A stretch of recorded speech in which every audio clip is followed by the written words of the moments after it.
Donna. I am 75.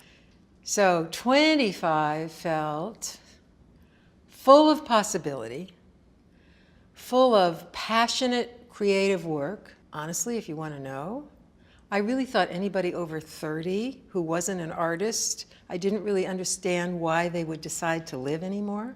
It's embarrassing, but it's true. I really believed that when I was 25. And now I'm 75. And I can't believe I believed that, but that's how it works. And I love being 75. There are hard things about being 75, but it's so much easier.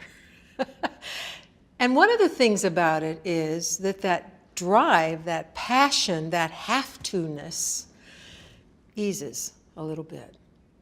Not totally. I mean, I'm interested in things, but it's not as compulsive. And so there's more space. And there's more space to take in. There's more space to be. There's more space to connect with people without it having to have a result or a job connected to it. It's like I can just be. And that is the glorious part of being 75. It's a relief because I used to question myself. The critic was strong. Sometimes the critic is helpful, but a lot of times it really gets in your way, and it takes up a lot of energy, and it's not comfortable. So the critic has subsided pretty much.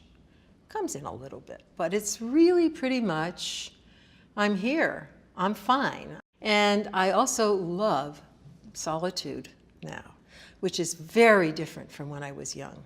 I eat it up. Especially in nature, I can go for days if I have the space and time. Hide everything so that people will like you. Don't show any flaws because someone will use that against you. That was really the message I got. So that's part of the liberation. I see aging as a new developmental stage. In my 40s, there was one phase. In my 50s, maybe another. And it's continued. I would say the whole course of my life is really about listening to what's really there. And I've done a lot of practices, and my work with other people is very much about that. So it's been an unfolding process. So I would say it's evolved. I don't know when a particular point. It wasn't like that. It was gradual.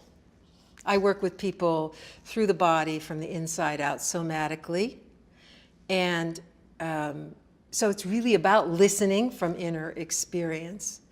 And I used to feel like I needed to be effective when I was working with people. They had to come out of there knowing something, naming something, recognizing something with a real clarity. And I felt pressure inside, a gentle pressure, but it was a pressure.